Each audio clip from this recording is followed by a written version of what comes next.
काय होतंय, आपण गडबडीमध्ये एखादं मिळकत घ्यायचा प्रयत्न करतो, फ्लॅट असेल, जमीन असेल, काय असेल. तर काही वेळेस तो व्यवहार कॅन्सल होतो. काही कारणानिमित्त कॅन्सल होतो. मग त्याच्यामध्ये काय होतं, की आपण मुद्रांक शुल्क आणि नोंदणी फी भरलेली असते.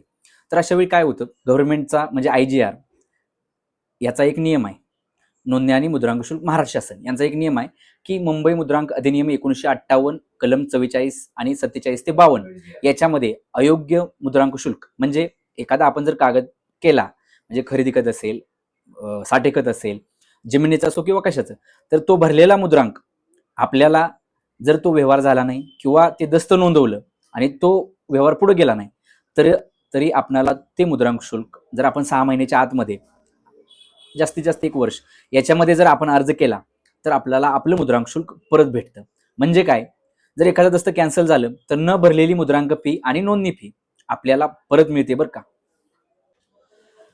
आता ही मुद्रांक शुल्क कसं भरायचं किंवा मुद्रांक फी कशी परत करायची, तर त्याचा IGR वरती आपल्याला रिफंड पेमेंट म्हणून किंवा रिफंड म्हणून आपल्याला एक ऑप्शन आहे आणि त्याच्यामध्ये जाऊन आपण ऑनलाईन रजिस्ट्रेशन फीचा एक फॉर्म आणि स्टाम्प ड्युटीचा एक फॉर्म म्हणजे नोंदणी फी आणि मुद्रांक शुल्क याचे दोन्ही फॉर्म भरायचे.